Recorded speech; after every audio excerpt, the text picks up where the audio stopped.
Itu saya kaget. Gimana? Ada yang jatuh. Gede. Saya pikir guling. Ternyata, mau tahu nggak? Pocong. Bisa. Wah. Jadi, pocong. Besar gitu. Assalamualaikum warahmatullahi wabarakatuh. Hai pemirsa, dimanapun kalian ada berada, semoga kalian di sana baik-baik saja, sehat selalu dan bahagia. Terima kasih yang sudah klik video ini. Jangan lupa subscribe. Yang belum subscribe, subscribe dulu dan aktifkan notifikasinya. Like, comment, dan share ke teman kalian, sahabat, kerabat, juga keluarga. Kembali lagi dengan saya, host Huzaimah Putri di podcast Misteri 86 dan Misteri 86 akan memberikan kisah pengalaman-pengalaman horornya dari narasumber kami. Sebelum itu, bagi teman-teman yang ingin memberikan kisah pengalaman horornya, bisa kirim melalui email di bawah ini. Oke. Sebelum itu, kita perkenalkan dengan narasumber saya. Perkenalkan, nama saya Ibnu. Saya dari Riau dan profil saya sebagai mahasiswa. Bisa dipanggil Mas Ibnu dari asal dari Riau. Benar penasaran dengan pengalaman-pengalamannya? Oke, ini dia di podcast Misteri 86.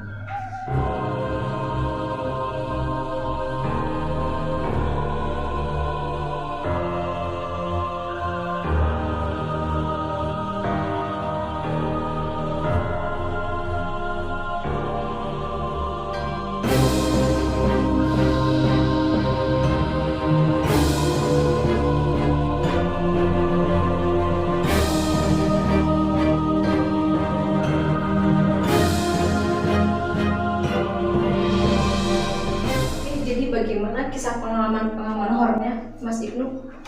Oke, jadi ada beberapa kisah yang akan saya bawakan pada malam hari ini. Oke. Dan pengalaman pertama saya dalam dunia mistis ataupun dunia gaib ini sendiri itu dimulai ketika saya berumur sekitaran 11 atau 12 tahun, yaitu sekitar pada tahun 2012 ataupun 2013. Ya. Jadi pada saat itu tuh saya kan masih di bangku sekolah dasar. Biasalah untuk anak-anak waktu pada masa kanak-kanak itu bermain dan juga bercanda atau di lapangan. Nah, pada suatu hari, tepatnya itu ketika sore menjelang asar. Okay. Jadi kami main dari siang sampai lepas asar. Di situ ada teman saya, sebut saja namanya Ferdi lah. Jadi si Ferdi ini teman saya, tetanggaan sekitaran kisaran 1 atau 2 rumah. Nah, si Ferdi ini memang terkenal sebagai anak yang suka bereksplorasi lah ibaratnya. Suka berenang, suka mancing, tapi itu wajar bagi anak pada usianya. Dulu sebenarnya tuh ada cerita dari kayak orang yang sudah tua tuh bilang jangan main-main dekat waduk atau dekat kolam di samping rumah ada rumah tua sebenarnya. Rumah tua memang udah gak ditinggalin. Nah di sebelah itu ada kayak kolam. Nah kolam itu aliran irigasinya tuh sampai ke kali atau bahasanya empang. Ya, empang itu yang tepatnya sampai rumah. Jadi di dekat empang itu ada aliran. Alirannya itu lumayan luas, besar lah. Tapi untuk ukuran anak kecil memang luas, tapi untuk orang dewasa ya kecil, jadi sama mengalir ke kali gitu. Nah si Ferdi ini dia tuh tahu kok, mungkin udah kebiasaan kan di situ sering mancing atau sering jaring ikan pakai jala kan. Nah pada hari itu pas sorenya kami udah selesai mancing di situ, si Ferdi bilang, kami udah jalan pulang, si Ferdi bilang jaringnya ketinggalan. Apa ya? Jaringnya ketinggalan. Oh, jaring buat mancingnya itu. Oke. Jaringnya ketinggalan. Udah mau maghrib ini, suasananya tuh udah mega merah. Iya. Udah mega merah banget. Akhirnya si Ferdi itu pergi. Dan rumahnya itu lumayan bisa dibilang itu agak pojok ya. Karena samping kanan dan samping kiri itu jaraknya itu sekitaran hampir 100 meter ke rumah selanjutnya. Oh, lumayan juga. Lumayan jauh juga, sekitarnya tuh kebun-kebun. Berarti sepi banget gitu. Sepi. Oke. Nah, kebun sawit gitu. Jadi si Ferdi ini udah pergi ke sana ambil pancing, kami nungguin di situ. Berapa orang itu? Jadi kami itu ada 8, termasuk si Ferdi. Jadi ketika si Ferdi pergi kan udah 7 nunggu di dekat situ. Di dekat situ kan, azan, udah azan. Mana si Ferdi ini? Teman saya satu persatu, kami bertujuh tetap nunggu di sini. Bertujuh tetap tinggal di situ, di dekat lapangan. Udah selesai azan. Nah, satu persatu orang tua kami datang. Jemput. Main. Udah pergi. Nah, udah pergi kan? Dalam hati saya tuh, ya malu pikiran anak kecil kan. Ibaratnya udah lupa lah sama teman, udah nggak bilang apa lagi, langsung pulang aja. Oh iya. Karena udah kedatangin orang tua. Iya, udah datang orang tua. Tapi itu pun orang tua udah mulai marah ya kan. Jadi kami pulang ke rumah. Sekitaran habis Isya kalau nggak salah waktu itu, orang tua Ferdi datang. Bapaknya ke rumah saya, bilang, ada si ibu, ada pak, bilang, kata orang ibu saya kan. Dia datang, iya paman, baru tanya, si Ferdi tadi main sama kamu nggak? Iya tadi kami bertujuh gini. Di situ dia tanya, terus gimana sekarang? Tadi kayaknya ngambil pancingan, gimana? Di dekat rumah kosong di ujung kidul sana atau di bagian selatan sana. Hah, yang benar? Iya pak. Akhirnya orang tuanya pun udah mulai panik mukanya. Mulai panik. Loh, tapi sampai waktu itu kan pikiran saya kan belum tahu apa. Udah saya diem aja. Itu nyokap apa bokapnya yang nyari kan? Bapaknya Ferdi yang nyari gua. Jadi habis itu saya diem di situ kan nggak tahu apa-apa. Orang tuanya pergi. Besoknya pas saya pulang ke sekolah, waktu itu kan hari sebelum itu kan hari Minggu. Jadi ketika besoknya hari Senin, saya udah berangkat ke sekolah. Di sekolah itu pun tiba-tiba malu ya kan anak SD, jadi itu udah kayak desas-desus. Oh iya. Kayak gosip ya. Gosip. Padahal kalau masih SD tuh rame. Apalagi waktu jam pelajaran, tiba-tiba orang tua Ferdi datang. Dua-duanya? Iya, tapi datangnya bukan ke kelas kita, tapi ke sekolah. Datangnya kepala sekolah.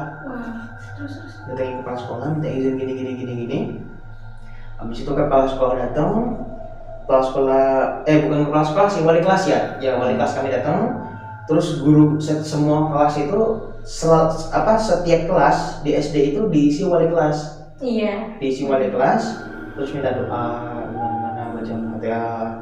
Pada saat itu wali kelasnya perempuan apa Pak Guru gitu? Kalau saya pribadi di kelas saya itu ibu guru. Nggak tahu kalau mungkin di kelas lain pasti ada yang laki-laki juga. Udah bacakan doa. Malam harinya saya itu ini pengalaman yang benar-benar mistis saya di sini. Pada malam hari. Di Riau itu? Iya di Riau. Untuk pertama kalinya pada malam hari saya sedang kondisi ibaratnya kalau dalam bahasa itu ngelilir atau antara tidur dan bangun. Iya. Ngelilir antara tidur dan bangun. Saya lagi tidur, terus nggak berapa lama tangan saya itu terasa dingin banget, senyap. Udah terasa dingin. Ketika saya udah membuka sebelah mata itu kan, saya lihat si Ferdi ini. Ferdi? Iya si Ferdi. Kondisi badannya basah kuyup. Itu malam serius. Ingat gak jam berapa? Kurang tahu ya, karena itu kondisinya lagi tidur gitu. Saya ingat saya mulai tidur itu jam 9-an. Itu udah disuruh tidur. Jadi kan saya kan tidur sendiri karena orang tua waktu itu masih nonton TV di luar, di ruang tamu kan, di ruang TV. Jadi saya tidur di kamar sendirian. Tangannya dingin, saya udah mencoba untuk buka mata tapi nggak bisa. Berat rasanya membuka mata. Waktu saya udah mencoba buka mata, akhirnya saya cuma ngeliat sekilas badannya basah, ya kan, bajunya itu ya mengkerut gitu kayak abis berenang. Apa nih? Wah, kondisinya saya benar-benar dingin. Besoknya dibangunin, entah kenapa begitu saya bangun, saya udah nggak di rumah gitu loh. Saya bangun itu kayak di rumah RT gitu lah. Loh? Iya, saya udah di bawah situ. Saya lihat ke depan juga suasananya kayak baru sekitar jam 7 atau jam 8 gitu. Aneh ya guys? Iya, tapi itu udah banyak orang. Jadi asumsi saya itu mungkin saya dibawa oleh bapak saya atau ibu saya gitu kan. Jadi gitu saya bangun, dikasih minum, terus dibacain doa gitu kan. Oke. Terus ibu di situ juga ada orang tua Ferdi juga, tapi ibunya nggak ada. Ada bapaknya sama abangnya doang di situ. Ditanyain sama ibu saya, kenapa tadi malam ketemu apa aja? Terus saya ditanyain, terus saya jawab, Bu, Ferdi datang ke rumah. Saya tanya Ferdi datang ke rumah. Hah? Si Ferdi anaknya Pak ini? Iya Bu. Tapi pada saat sampean dipegang tuh ya tahu itu sosok Ferdi emang kelihatan raut wajah. Ketika saya mulai membuka mata saya sekali, melihat buka sedikit, itu saya tahu ini Ferdi. Gimana ekspresinya itu ya? Si Ferdi bibirnya pucat gitu kan, pucat, rambutnya biasa lepek, klimis basah gitu, mukanya terus dia kayak pengap, ibaratnya kayak gitu. Kayak dia kayak kurang napas, kayak habis lari lah ibaratnya. Habis lari dia megang tangan saya, dingin banget. Di situ saya bilang, Ferdi ini datang ke rumah malam-malam, terus habis itu dia basah kuyup badannya. Malam harinya menjelang sore, sekitar menjelang asar, itu di kampung itu udah kayak kepercayaan ya, udah nebarin itu lah kayak doa-doa, terus juga kayak doa orang yang pintar. Saya dibawa ke situ karena saya dianggap sebagai salah seorang yang terakhir berkomunikasi. Jadi selain saya itu ternyata ibunya Ferdi juga ada didatengin juga. Gimana? Bisa diceritakan? Nah, untuk ibunya Ferdi sendiri saya kurang tahu. Saya cuma dengar cerita kalau ibunya itu diminta suruh ikhlas katanya. Ferdi datang ke rumah, diminta ikhlas. Ya saya jemput, saya udah nggak di sini. Itu sosok Ferdi yang mengatakan seperti itu kepada ibunya? Iya. Ya menurut cerita dari beberapa ibu-ibu yang saya dengar langsung di situ. Ketika kami menelusuri, dan ini kan kondisinya ini rumah kosong. Terus di sini ada empang. Nah di dekat di dekat selatan ya, agak ke selatan itu ada pohon besar. Iya, pohon beringin. Iya, pohon beringin besar. Di situ ketika warga kampung menelusuri, di situ saya nggak ikut ya, saya nunggu di depan rumah situ aja. Tiba-tiba ada ribut-ribut, ada suara takbir kayak, apa ini, kayak ibaratnya kayak ada kejadian kayak kecelakaan ricuh banget pokoknya. Dan ternyata jasadnya Ferdi itu tergantung. Tergantung di mana? Tergantung di atas pohon itu. Gimana itu bisa di kondisinya? Kalau saya tahunya itu kayak terikat di akar-akar pohon itu. Akar di pohon beringin itu kan banyak sulurnya. Jadi terikat di sulur jasadnya Ferdi. Gimana ceritanya yang tadinya kondisinya basah, terus di pohon, udah gitu ngegantung di pohon? Nah itu yang saya masih sampai jadi sekarang jadi misteri. Kok bisa tergantung di situ gitu? Jadi jarak antara rumah kosong empang dengan pohon itu tuh sekitaran setengah kilo ada kayaknya. Soalnya masuk ke kebun-kebun sawit, ke kebun-kebun kelapa, karena komoditas di Riau itu sawit gitu. Iya. Jadi itu kan udah diturunkan, jasadnya almarhum udah diturunkan, itu bapaknya sendiri yang makan. Jadi bapaknya buka jaket itu kan, ditutupin anaknya baru dibawa. Heranya badannya itu masih lemes. Maksudnya biasanya kan kalau jasad yang udah sekitar 3 hari atau 4 hari kan kaku ya. Ini masih lemes. Berarti pas pada saat memegang badan itu hangat, belum dingin apa gimana? Masih lemes ya, kondisinya kurang tahu, saya nggak pegang langsung ya. Cuman badannya itu nggak kayak biasanya kalau korban tenggelam itu kan biru-biru. Ini enggak. Cuman kulitnya doang yang putih. Kulitnya putih pucat. Terus badannya, karena saya lihat sendiri ketika diangkat tangannya itu berayun-ayun. Jadi kalau tangannya berayun berarti kan nggak kaku. Kan jadi tangannya berayun-ayun masih baru, cuman dari kepala sampai ke dengkul itu ditutupin pakai jaket. Karena kan masih kecil ya, masih agak bisa dirangkul. Jadi kecil, jadi cuma ditutupin pakai jaket itu udah ditutupin kepala sampai ke dengkul dari bawah. Sampai hari itu di sekolah itu udah ibaratnya viral ya, tapi nggak sampai ada berita sampai ke TV, enggak, cuma viral di kampung. nggak boleh lagi main di situ, nggak boleh main lagi di empang-empang. Jadi peringatan ya Jadi peringatan. bagi semua orang. Berselang tahun 2015, akhirnya rumah sama empangnya itu dikubur. Rumahnya dibongkar, empangnya dikubur. Jadi diurut gitu ya? Ya, diratakan. diratakan nih. Nah, itu untuk pengalaman paling pertama saya yang sampai sekarang masih ingat, yaitu ketika malam hari itu Farid datang ke rumah. Jadi mungkin kamu temen kepercayaannya dia mungkin. Iya. Iya. Karena Kami sering main sih, sering kayak main bola di lapangan atau mancing bareng-bareng. Ya, sampai sekarang kita masih ingat. Tapi kenapa bisa? Maksudnya ya emang secara logika enggak ini ya, enggak masuk akal. Iya. Tapi emang enggak relate gitu sama logika. Iya. Tapi ya, itu adanya. Maksudnya kayak seberat apa sih gitu tubuhnya Ferdi ini sehingga dia bisa naik ke atas itu? Emang kayak masih kecil gitu kan? Tapi kecil, usia saya lebih tua loh dari Ferdi. Jadi Ferdi itu usia 7 atau 8 tahun, saya itu 11 atau 12 tahun. Kok bisa ngangkat itu ya? Jadi misteri banget ya guys. Itu yang saya sampai sekarang juga masih bingung ya. Ya kita doakan semoga Ferdi baik-baik aja di sana, sudah tenang ya. Amin. Bagi keluarganya. Dan untuk kisah kedua bagi pemirsa podcast Demis, ini kisah ketika saya udah masuk ke pondok pesantren. Jadi pada saat itu tepatnya ketika saya kelas 2 SMP, ya, kelas 2 SMP. Kan biasanya kalau santri, kalau malam itu biasa lapar ya. Iya. Lapar. Karena saya masih dibilang agak badung waktu itu, badung jadi keluar diem-diem. Cari makan. Cari makan. Waktu itu yang jaga gerbang kebetulan nggak ada kosong. Saya keluar, cari makan lewat gerbang pondok. Keluar, beli nasi goreng.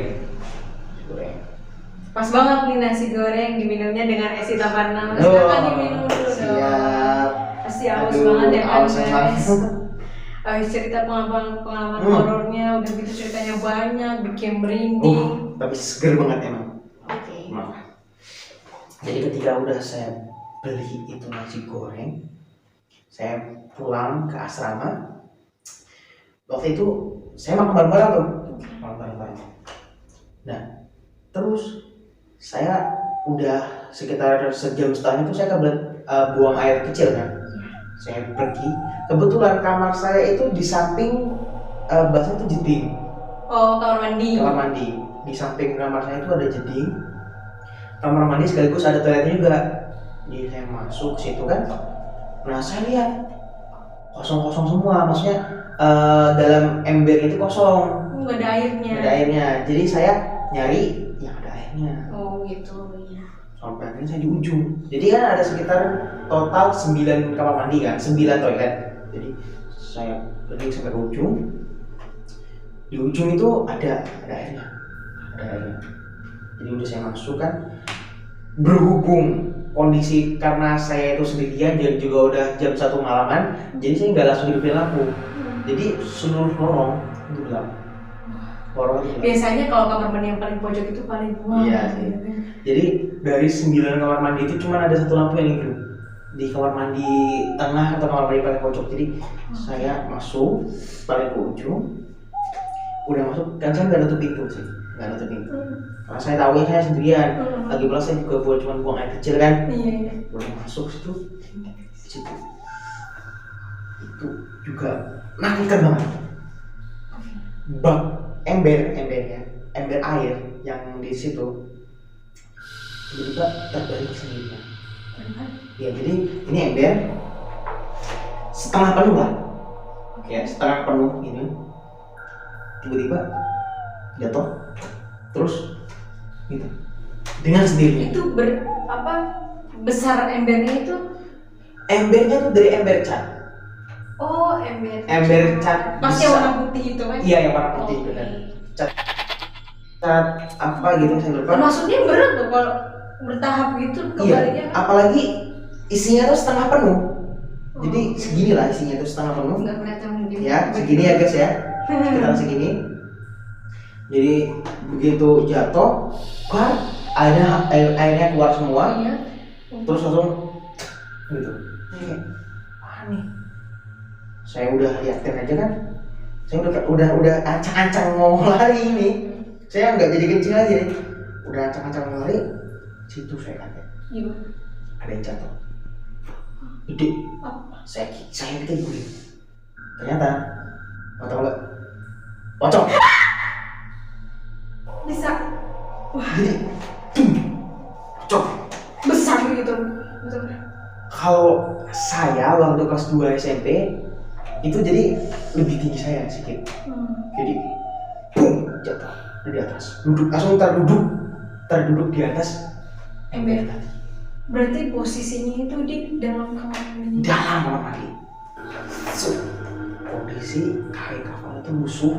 Saya nggak tahu karena ini juga lampunya itu lampu kuning ya kan, jadi gelap-gelap remang-remang itu burem. Dan sebelah mukanya itu kan tertutup depan, sebelahnya tertutup depan, tapi yang saya paling masih ingat itu sebelah sini itu kayak hancur. Jadi saya sendiri itu udah hampir nggak bisa berdiri. Dan saya tuh masih lemes, tapi kok heran, kok saya masih berdiri aja di situ. Lari nggak bisa. Pikiran saya kosong, kepala saya tuh kayak kesemutan. Kayak keram gimana kayak gitu. Keram, kepala tuh udah kayak kesemutan. Berdiam di situ mata. Pertama dia tuh nunduk. Terus ketika saya masih lihat begini aja, saya udah badannya udah menyamping. Karena tadi waktu jatuh tuh udah mau ancang-ancang lari ya. Tiba-tiba dia nengok. Jujur, waktu itu pandangan saya udah gelap. Udah kayak apa? Mau pingsan apa? Udah mau pingsan, pandangan saya tuh udah gelap, udah merah-merah, udah kayak biru-biru gitu. Tiba-tiba lampu depan WC itu kan jadi gini. Kondisinya ini berderet WC. Nah di depan itu ada lorong yang untuk masuk itu kan. Setiap WC atau setiap jadi bersaf gitu kan? Iya bersaf gitu. Setiap WC itu ada satu lampu yang nyala. Ada satu lampu yang nyala. Nah di depan lorong itu ada 3 lampu.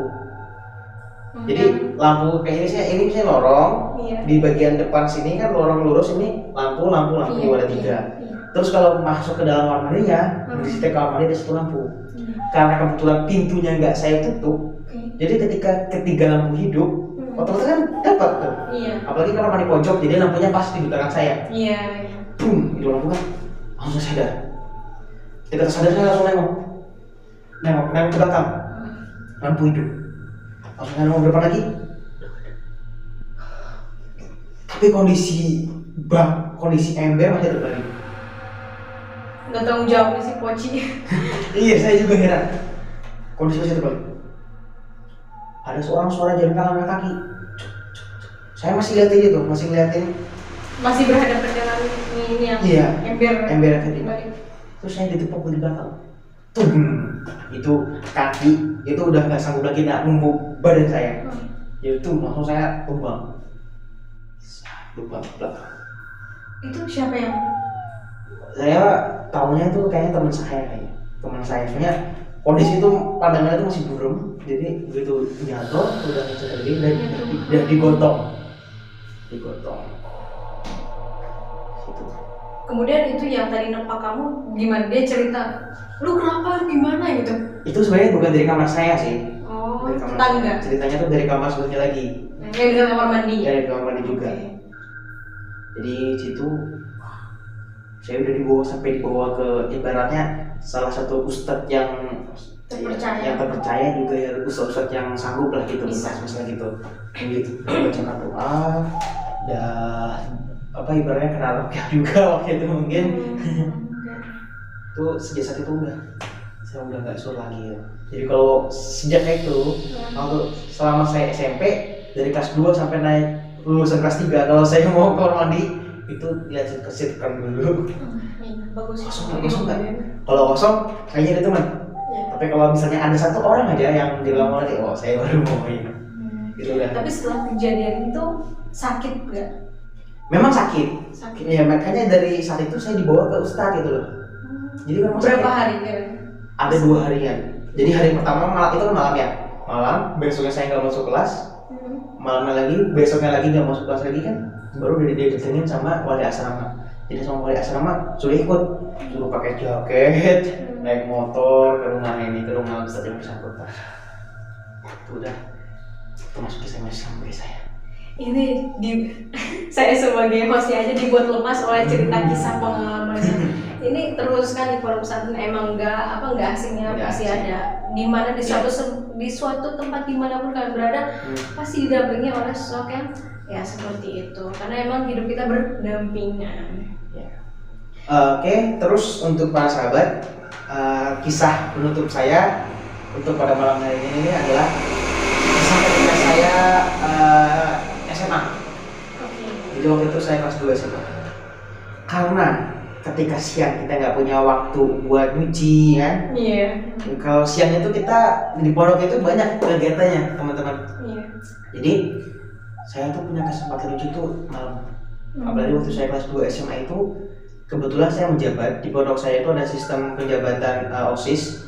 Cuman OSIS-nya itu bukan untuk sekolah aja, tapi untuk seluruh pesantren gitu. Iya. Jadi ketika saya udah menjabat, jadi kalau siang itu saya sibuk terus, sibuk ngurusin santri dan anak-anak anggota. Biasalah guys ya. Iya.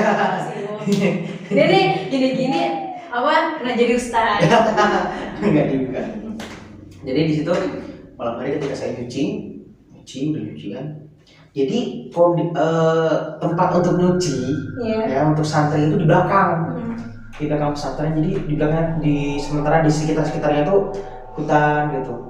Oh, berarti asrak. Jadi ini kamar ada kayak keramik gitu kan, lantai keramik yang untuk nyuci. Baru dari atas ini kamar mandi toilet. Asrama di sebenarnya sekitar jarak 10 meteran. Nah, yang paling susah itu jemuran. Oh iya, karena saking padatnya ya. Jadi jemurannya itu di dekat hutan. Jadi ini kondisinya yang waktu nyuci. Nah juga sini tuh jemuran. Oh, lumayan jauh. Jemuran. Nah di sekitar jemuran itu tempat-tempat apa itu? Ya kayak hutan-hutan, ada untuk pembuangan sampah juga di situ. Nah kebetulan di dekat saya ini kan tempat jemuran kan, di situ ada pohon gede tinggi. Kalau bahasa orang itu pohon bulan. Pohon bulan. Ada yang tahu dengan pohon bulan? Ada yang tahu pohon bulan? Saya tahu ya waktu di Riau namanya pohon bulan. Cuman pohonnya ketika saya udah kelas 3 itu malah kesambar petir. Akhirnya tumbang. Tapi nggak ada korban kan? Alhamdulillah nggak ada korban karena tempat itu memang sepi gitu, kosong. Jadi ketika saya jemur kan. Nah, saya kan kondisinya itu menghadap, ini kan pohon bulan di situ. Ini pohon bulan. Ketika saya jemurnya tuh menghadap ke arah pohon bulan gitu. Jadi pakai tali-tali gitu kan. Iya. Gua istirahat. Saya nggak sengaja lihat. Memang gelap tapi terang bulan karena bulan waktu itu bulan-bulan ya mungkin bukan bulan purnama tapi memang terang. Jadi saya lihat di balik pohon itu ada yang ngintip. Saya lihat bukan jelas kayak muka anak-anak. Kayak biasa anak kelas SMP lah. Nah, sumpah otakku langsung kayak bisa langsung menggambarkan ini pohon bulan gede, jadi kayak gini. Wah, ini kan gua. Karena gua ini pengurus, ya kan? Jadi pengurus kan bebas. Ya, mungkin saya nggak bisa bilang kebebasan seperti apa, tapi kemakluman dalam pengurus gitu. Jadi maklum aja lah kalau misalnya kami bangun malam atau sering bertindak di luar hukuman aturan-aturan santri biasa. Jadi ketika saya jemur, saya lihat ada santri masih bangun. Kewajiban santri yang di bawah kami itu tidur jam 10. Itu udah lebih dari jam 11 malahan. Saya niatnya saya mau marahin, mau memperingatkan kenapa belum tidur tidur. Saya lihat, saya panggil tuh. Kan waktu itu pengurus jadi harus menjaga ketegasan. Saya bilang, hei, apa itu? Ya saya cek gitu kan. Lari ke arah WC terus lari. Saya tuh ngapain terus? Saya tinggal jemuran saya kejar. Tapi itu sosok laki-laki apa bro? Laki-laki. Pakai kalau saya lihat tuh memang gelap tapi saya tahunya pakai baju hitam, celana pendek. Dan itu kenapa? Wah kalau itu karena saya lagi ngejar ngejar kan. Jadi ini ada kamar mandi, ini tempat untuk cucian. Jadi kan dinding, saya nyimur di sini, anak itu di sini lari, set belok. Jadi nggak tahu ya. Nggak kelihatan. Karena saya kejar. Nah, di dekat tempat cucian itu kan ada selokan ya, untuk pengairan air gitu kan. Pengairan air. Set. Jadi saya lompat untuk ya ibaratnya mau lompat itu lah, biar cepat. Jadi saya lompat, itu langsung pandangan saya kan pas lompat itu ngedip gitu, biar kayak ibaratnya pas lompat itu ngedip. Jadi ngedip tiba-tiba bang, kepala saya terbentur. Bukan ini, kepala saya ngebentur pohon kelapa pendek. Jadi kelapanya itu nggak tinggi amat, tapi pendek. Tapi di situ emang ada pohon kelapa? Enggak, pohon kelapanya itu ada di ujung sebelah utara pondok. Jadi saya di ujung selatan. Ketika saya lari ada selokan, saya loncat, saya terpindah. Kepindah ke ujung utara. Tiba-tiba. Jadi saya loncat, tiba-tiba, bam, saya jatuh terduduk ya kan. Bawahnya itu kan pasir. Pasti itu kenceng banget. Kenceng banget karena saya udah di situ lompat. Iya. Saya lompat, ya udah terduduk. Saya lihat di belakang itu kan sungai gede. Kalau orang sana bilang sungai Indragiri. Jadi sungai gede, dinding pohon kelapa udah jatuh, saya terduduk, kepala udah kebentur pohon kelapa, jadi kelingan banget, udah gak bisa mikir. Saya tinggal jemuran saya tinggal ke kamar. Jadi langsung ke kamar ya? Langsung ke kamar. Nah, langsung ke kamar, udah siap-siap, udah ganti baju kaos, sampai jemuran selesaiin, saya langsung pergi ke pos. Jadi ada pos untuk santri yang usia saya, yang sama-sama pengurusnya jaga malam. Jadi saya kesana, saya langsung bukan lapor ya, curhat sama mereka gini. Pas keluar itu ada ustadz yang sebangun, dia dapat cerita, terus bilang, lah ngapain emang yang jemur malam-malam gini sendirian? Bayangin bilang ini ustadz gini untuk acara besok. Wah, makanya kalau keluar itu kalau nyuci itu luangkan waktu sekiranya buat nyuci. Malam-malam nyuci, jadian kan repot sendiri akhirnya. Ya Ustaz, makasih Ustaz. Kisah hidup saya pada ini. Hanya itulah yang kisah mistis yang dapat saya sampaikan pada orang lain. Tapi terima kasih ya sudah datang ke podcast 86 The Misteri Mistis pada malam hari ini. Iya, sama-sama Mbak. Saya juga terima kasih banget buat Mbak dan Masnya sekalian sih. Bagi teman-teman yang ingin memberikan pengalaman kisah misteri horor di podcast Misteri 86, jangan lupa kirim ke email di bawah ini. Oke, jangan lupa subscribe-nya dulu ya. Biar gak ketinggalan, aktifkan notifikasi, like, comment, share. Oke, cukup sekian videonya. Terima kasih untuk semuanya, terima kasih semuanya yang sudah nonton juga. Terima kasih kepada tim di malam hari ini. Saya Uzaimin Mahda Putri dan Mas Ibnu mohon izin pamit. Assalamualaikum warahmatullahi wabarakatuh. Thank you for watching.